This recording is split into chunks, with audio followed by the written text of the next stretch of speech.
ഛത്തീസ്ഗഡിൽ മലയാളി കന്യാസ്ത്രീകളുടെ അറസ്റ്റിൽ കേരളത്തിൽ വ്യാപക പ്രതിഷേധം. ബിഷപ്പുമാരുടെ നേതൃത്വത്തിൽ തിരുവനന്തപുരത്ത് രാജ്ഭവനിലേക്ക് വൈദികരും വിശ്വാസികളും മാർച്ച് നടത്തി. കർദിനാൾ മാർ ബസേലിയോസ് ക്ലിമീസ് കാതോലിക്ക ബാവ ബിജെപിയെ രൂക്ഷമായി വിമർശിച്ചു. വിവിധ ജില്ലകളിൽ വൈദികരും വിശ്വാസികളും കന്യാസ്ത്രീകളുടെ അറസ്റ്റിനെതിരെ പ്രതിഷേധവുമായി രംഗത്ത് വന്നു. പാളയം രക്തസാക്ഷി മണ്ഡപത്തിൽ നിന്ന് തുടങ്ങിയ പ്രതിഷേധ റാലിയിൽ നൂറുകണക്കിന് കന്യാസ്ത്രീകളും വൈദികരും വിശ്വാസികളും കറുത്ത റിബൺ ഉപയോഗിച്ച് വാമൂടിക്കെട്ടി പങ്കെടുത്തു.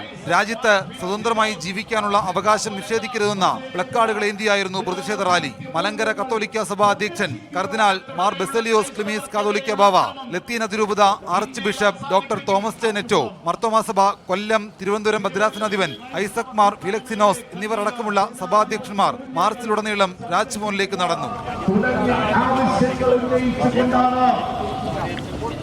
രാജ്ഭവന് മുമ്പിൽ സംഘടിപ്പിച്ച പൊതുയോഗം ഉദ്ഘാടനം ചെയ്ത ക്ലിമീസ് ബാവ ബിജെപിയെ രൂക്ഷമായി വിമർശിച്ചു. അരമനകളിലേക്ക് കേക്കുമായി വരുന്നവരുടെ വാക്കുകളിൽ കൂടുതൽ ആത്മാർത്ഥത പ്രതീക്ഷിക്കുന്നുവെന്ന് ക്ലിമീസ് കാതോലിക്ക ബാവ.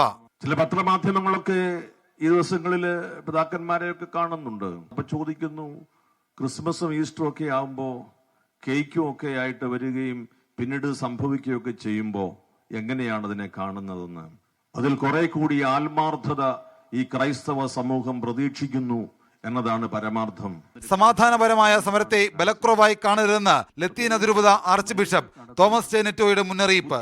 കന്യാസ്ത്രീകളുടെ അറസ്റ്റ് മാനദണ്ഡമാക്കിയായിരിക്കും ഇനിയുള്ള നിലപാടെന്ന് ക്ലിമീസ് ബാവ നേരത്തെ പറഞ്ഞിരുന്നു. നീതി നടപ്പിലാക്കിയില്ല എങ്കിൽ എന്ത് ചങ്ങാത്തമെന്നും ബാവ ചോദിച്ചു. കന്യാസ്ത്രീകളുടെ അറസ്റ്റിൽ പ്രതിഷേധിച്ച് കോട്ടയത്ത് പൗരാവലിയുടെ നേതൃത്വത്തിൽ പ്രതിഷേധം സംഘടിപ്പിച്ചു. ജ്ഞാനായ കത്തോലിക്ക സഭാ അധ്യക്ഷൻ മാത്യു മൂലക്കാട്ട് പ്രതിഷേധം ഉദ്ഘാടനം ചെയ്തു. കണ്ണൂർ കരുവഞ്ചാലിൽ നടന്ന പ്രതിഷേധ റാലി ബിഷപ്പ് ജോസഫ് പാംപ്ലാനി ഉദ്ഘാടനം ചെയ്തു.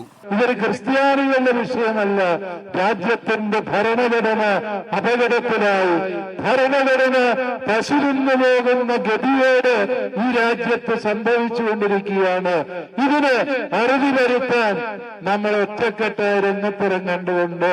പാലക്കാട് രൂപതയുടെ നേതൃത്വത്തിൽ പ്രതിഷേധ പ്രകടനവും സംഗമവും സംഘടിപ്പിച്ചു. രാഷ്ട്രീയ ലക്ഷ്യം വെച്ചാണ് കന്യാസ്ത്രീകളെ അറസ്റ്റ് ചെയ്തതെന്ന് പാലക്കാട് ബിഷപ്പ് പീറ്റർ കൊച്ചുപുരയ്ക്കൽ പ്രതികരിച്ചു. അറസ്റ്റ് ചെയ്യപ്പെട്ടതിന് പിന്നാലെ ജാമ്യം പോലും നിഷേധിച്ച സാഹചര്യത്തിൽ ശക്തമായ പ്രതിഷേധ പരിപാടികളുമായി മുന്നോട്ടു പോകാനാണ് വിവിധ ക്രൈസ്തവ സഭകളുടെ തീരുമാനം. വിവിധ ബ്യൂറോകൾക്കൊപ്പം മീഡിയ 1 തിരുവനന്തപുരം.